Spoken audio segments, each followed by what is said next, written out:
Welcome to the Big Talk with me, Arabna, and I'm here with... And Wabi. Okay, so we are going to be hitting on the topics Moesha Budong and the, Kumi Guitar Begged the media for publicity. Yes. It's not how she put it out. Because how she put it out looked like they are sex workers. But there could be a case where there's that man who is funding everything. Okay. You, the man is funding you. Let me use you, Arabna, as a case study. The man is funding you. Okay. Financially, the man is holding you down, and though you are not engaged to the man, but the man is holding you down, and it go to that extent where you guys get intimate and all that. In this case, what Moesha is saying could be related to you two, but your case is you are doing it with just a man. Okay. Or it could be that you have series of men holding you down. Let's say 2, 3 holding you down. Yeah. Holding you down. Yeah. Which through that you're able to set up a business, you're able to set up an entity you call your own. Yeah. It could be a salon, a boutique, whatever. Yeah. Which the basic fund for starting that, or the startup capital, actually came from a man. Would you classify yourself in the group of people Moesha is talking about? I asked you a question. Yeah, Okay. I'm throwing that question back to you. You classify yourself. Yes. So, the whole fuse about Moesha disrespecting Ghanaian ladies. I want to understand the point where she disrespected. Okay, let me put it this way. Do you think the way she said it is appropriate? I think the platform where she said it is the issue. Okay. Not how she said it or what she said. Okay. But the platform is a general platform, or let me say it's a worldwide platform where she could have said something better than the Ghanaian economy. Okay. Though we know what we are facing here. We know how we are living daily. But I think the platform where she said it was or is actually the issue. Okay. That is what brought up the whole thing. Because what she said is something we're used to, like we know it. We, the young guys, we the battle the sugar daddies for our, for our girls. Like we know it. It's something that is happening. But it's not to that extent where it looks like it's a commercial thing, like commercial sex workers or how she put it, how she actually painted the picture out there. So I feel she wasn't constructive about her statement enough. Okay. And to the platform where she said it is not the appropriate platform. But in a nutshell, she didn't say anything bad. Okay. Alright, Lagoji. If you ask me. Moesha was like, she's the mistress of the married man. She's not even the girlfriend or wife. There are like 3 stages: the wife, the girlfriend, and then mistress. Like, so what's your take on her being a mistress and getting all these fine cars and apartments? Just a mistress. Well, to me, my take on this whole issue is, I think on social media, people were, criticizing Moesha and the statement that she made on that on the CNN platform. And I believe that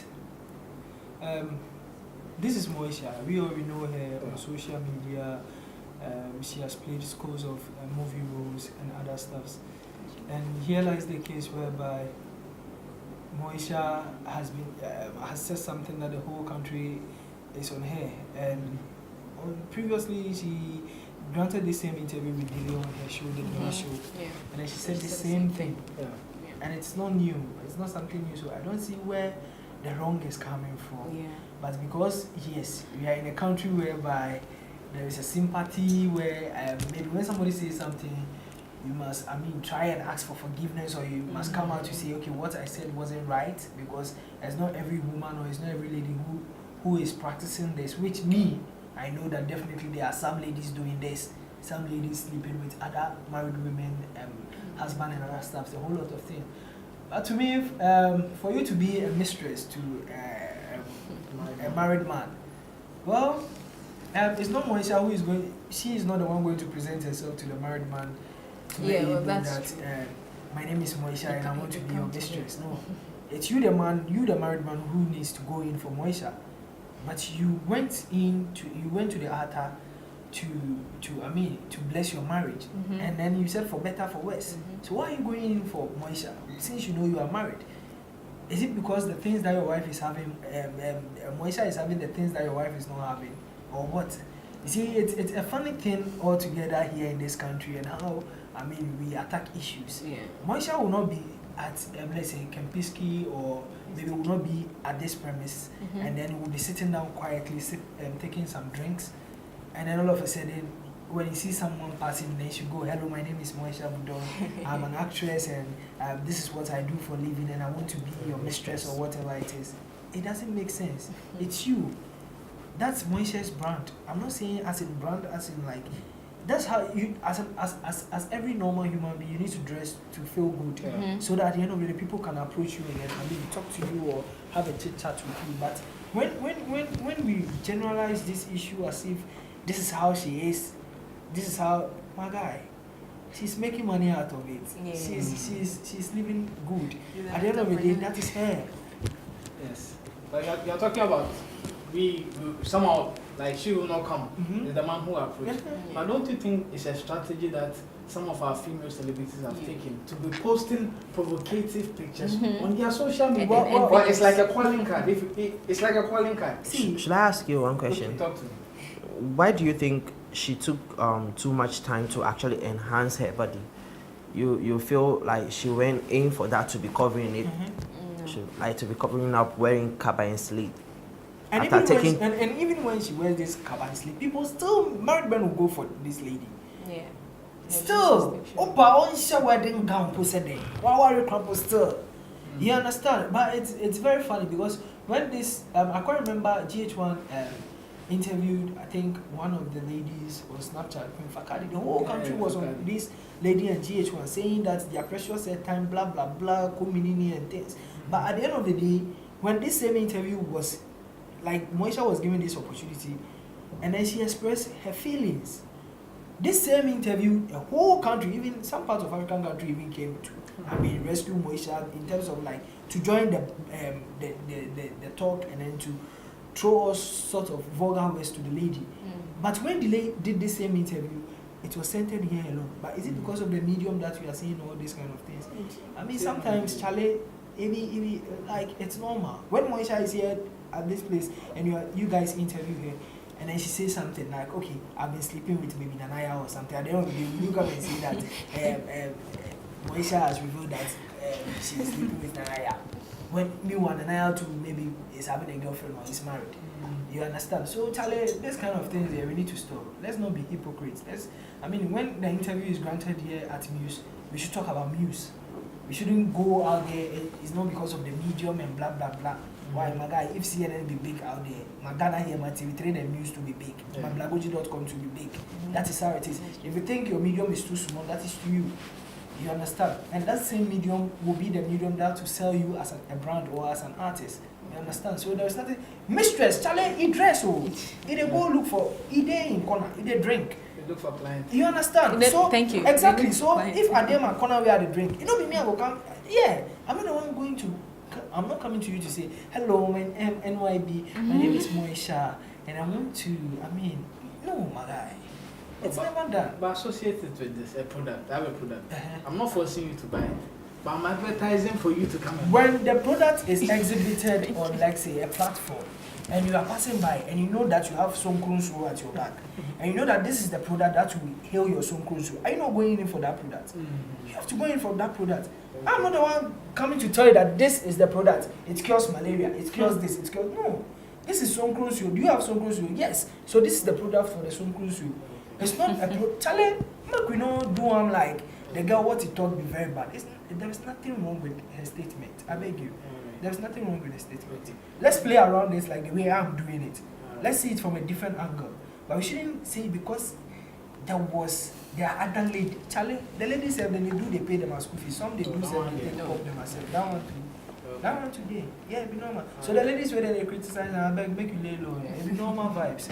Yeah. Alright. Moving on to one of the top trending topics in the first quarter was Kumi Guitar begging down to beg bloggers and journalists to promote his music. Obi, you are the president of Friends of Music, so you understand artist, blogger, journalist relationships. If Kumi Guitar was your artist, would you have allowed him to go on his knees to beg for publicity? Well, if you ask me, I'm not sure it was something discussed between him and management before it happened. It could also be it was discussed, but it depends on the kind of people you're working with, the team around you.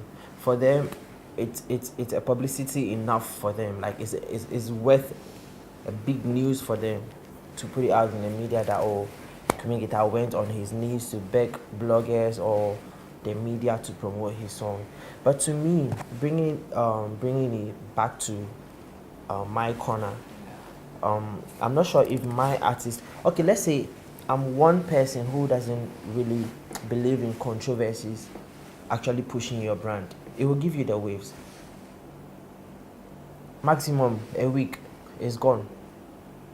We are in a country where it's a monopoly type of living when it comes to showbiz. We are one way. We embrace this today, tomorrow we forget it. That is how it is.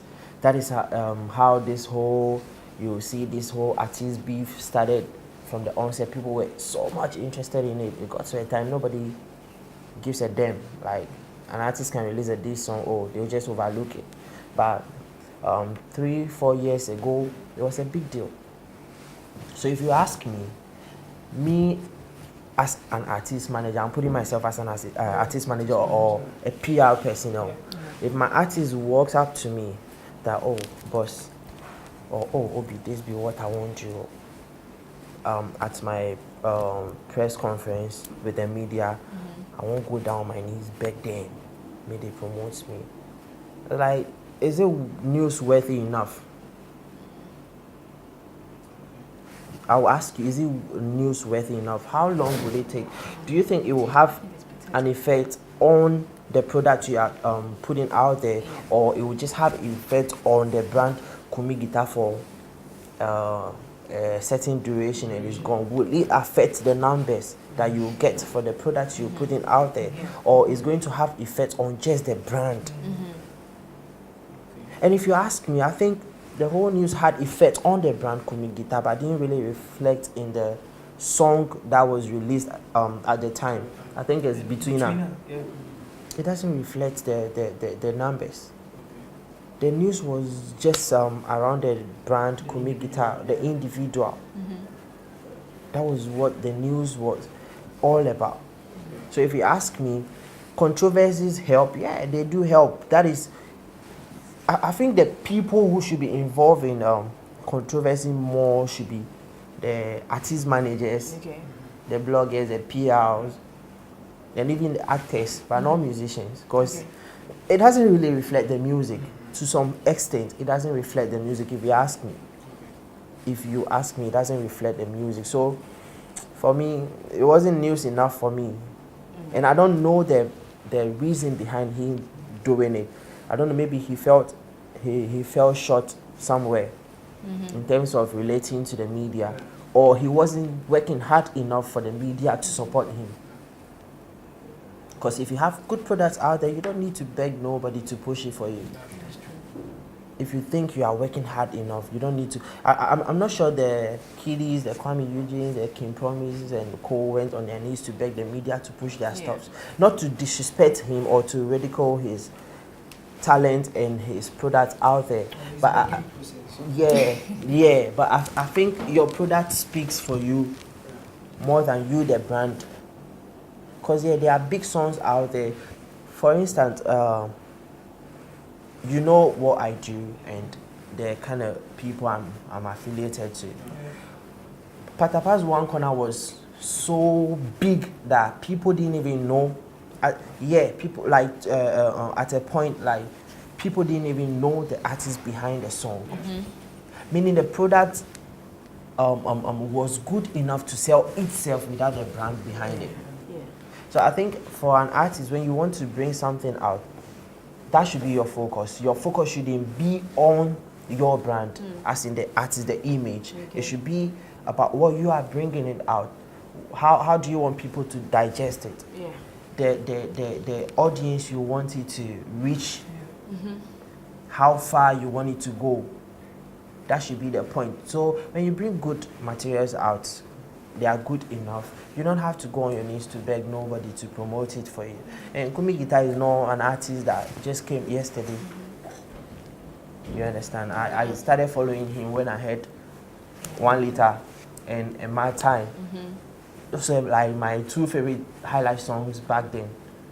So for him coming out to like actually go down on his knees, looking at the record label he's signed to now, all their connects, all their money, and all the platforms they have to promote him as an artist, he still went ahead to go down on his knees. Like, he wasn't newsworthy enough for me, if you ask me.